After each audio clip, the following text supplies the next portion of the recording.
کے ایام چل رہے ہیں جن کو اللہ نے اپنے گھر بلانے کی سعادت نصیب فرمائی، وہ لوگ حج کے لیے جا رہے ہیں۔ یہ حج عظیم فریضہ ہے،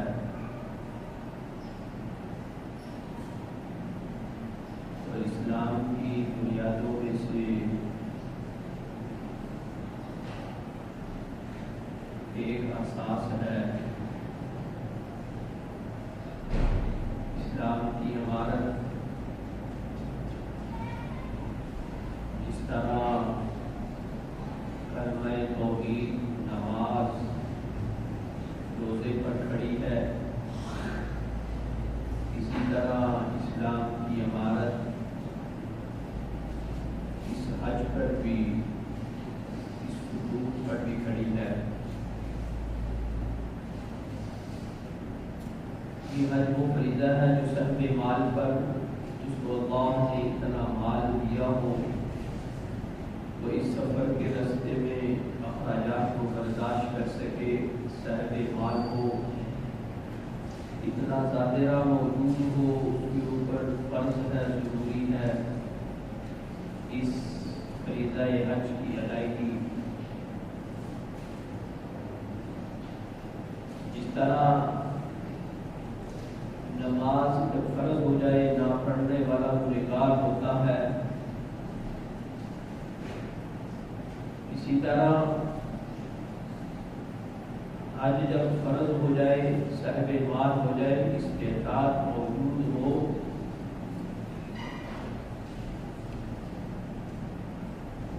اب وہ اگر نہ کرے گا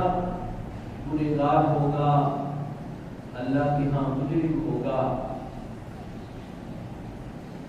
آج ہمارے معاشرہ کے اندر بہت ہی غلط باتیں رائج ہو چکی ہیں کہ ابھی میں نے بیٹیوں کی شادی کرنی ہے، اس لیے حج بعد میں کروں گا، ابھی میں نے کوٹھی بنانی ہے، اب حج بعد میں کروں گا۔ میرے محترم دوستوں، بزرگوں، اور اس کے اوپر بھی دلیلیں دی جاتی ہیں کہ بیٹی کے معاملات خوش اسلوبی سے طے کرنا، ان کا بیاہ کرنا، شادی کرنا، یہ فریضہ ہے، یہ ضروری کام ہے۔ میرے محترم دوستوں، بزرگوں، حج کے لیے اللہ نے یہ کوئی قید نہیں رکھی کہ تم بچیوں سے فارغ ہوں گے، گھر سے فارغ ہوں گے، مکان سے فارغ ہوں گے تو حج کرنا ہے۔ یہ دوستوں نماز ہی کی طرح فریضہ ہے۔ جس طرح انسان بچہ بالغ ہو گیا، اس کے اوپر نماز فرض ہو گئی، اب اس نے نماز ادا کرنی ہے، نہیں چڑھے گا اس کی ذمہ ہے۔ اسی طرح انسان جب صاحب مال ہو جائے، اب وہ اپنے آپ کو مقید کر لے بچیوں کی شادی میں، دوسرے معاملات میں، تو میرے محترم دوست بزرگوں، گنہگار ہے، اللہ کے ہاں مجرم ہے۔ اس لیے یہ بات ذہن نشین رکھیں اور اس پر عمل بھی کریں۔ جب مال آ جائے، پہلی فرصت میں اس فریضہ حج کی ادائیگی ہے۔ آپ نے یہ سوچ رکھی ہے کہ بعد میں کریں گے، بیٹیوں کی شادی کے بعد تجھے کیا یقین اپنی زندگی پر؟ تو بچیوں سے فارغ ہو، تجھے مہلت نہ ملے، ایسی بیماری لاحق ہو جائے، کوئی اور حادثہ ہو جائے، جب اللہ نے تجھے مال دے دیا اب اس کو فریضہ سمجھ کر اللہ کا حکم سمجھ کر اس کو پورا کرنا ہے۔ جو رب تیرے لیے انتظام کر رہا ہے تیری بچیوں کی شادی کا، تیرے گھر بنانے کا،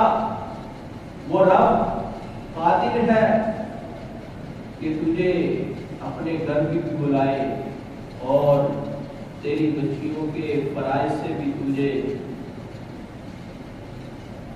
پورا کرے۔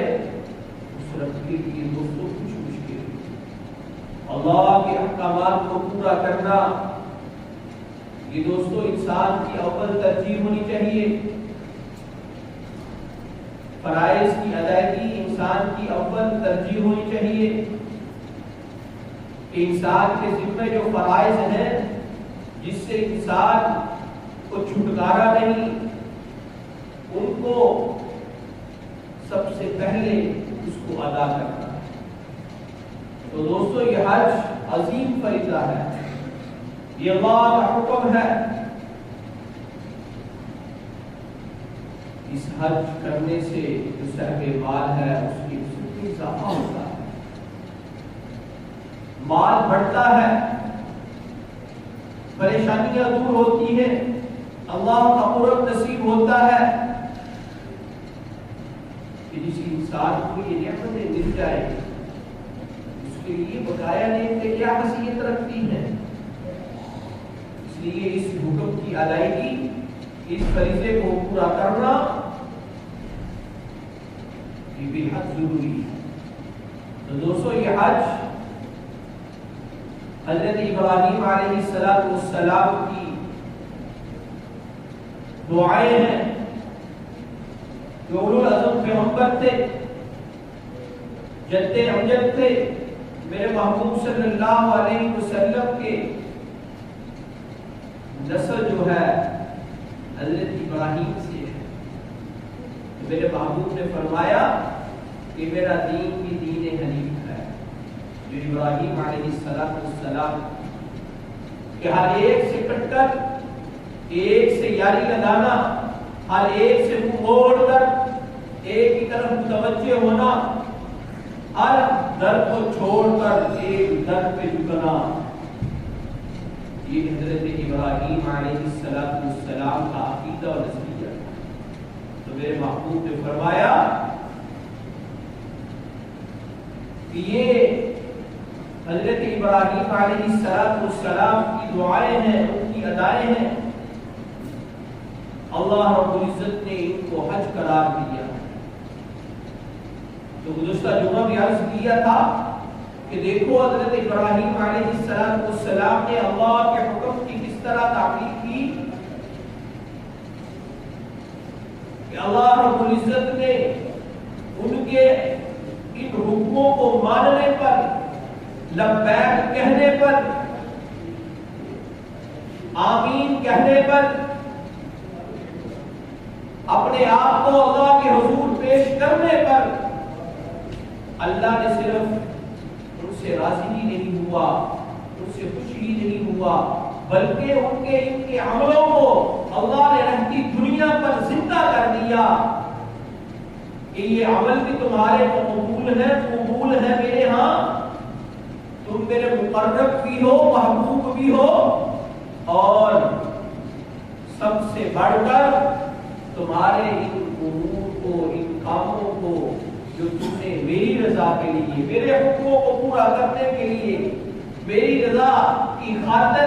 مجھے خوش کرنے کے لیے یہ کام کیے ہیں، میں ان اموروں کو، ان کاموں کو بھی زندہ کر کے رکھوں۔ یہ ان کا ایک عمل، یہ پورا حج جتنے بھی اس کے ارکان ہیں دوستو، وہ سارے کے سارے ان حضرت ابراہیم، حضرت اسماعیل، مائی ہاجرہ، ان کے ارد گرد ہوئے۔ تو یہ عمل جتنے مقبول ہوئے، اللہ نے ان کو فرض قرار دے دیا ان ارکان کو کہ جب تک یہ ارکان پورے نہیں ہوں گے اس وقت تک کسی بھی حاجی کا حج پورا نہیں ہوگا۔ تو یہ حضرت ابراہیم علیہ السلام کی جو اللہ کے حکموں کو پورا کرنے میں انہوں نے وفائیں کی، جو حق ادا کیے اللہ کے حکموں کو پورا کرنے میں، مائی ہاجرہ نے، اسماعیل ذبیح اللہ نے،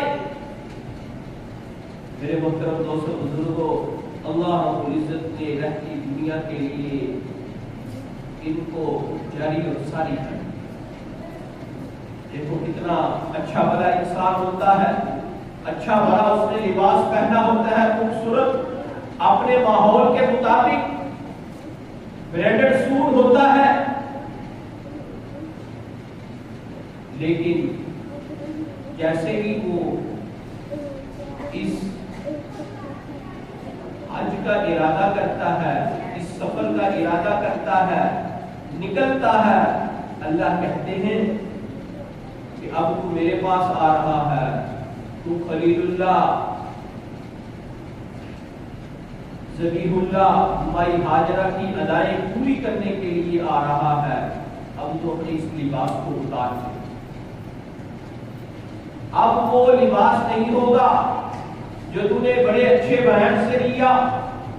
بڑا تیرے ماحول کے موافق تھا، تیرے کلچر کے مطابق تھا، تیری تہذیب اور تمدن کے مطابق تھا، تو اس لباس کو بڑے فخر سے پہنتا تھا، بڑا تو اپنے آپ کو اچھا سمجھتا تھا، یہ لباس میں نے فلاں برانڈ سے لیا ہے۔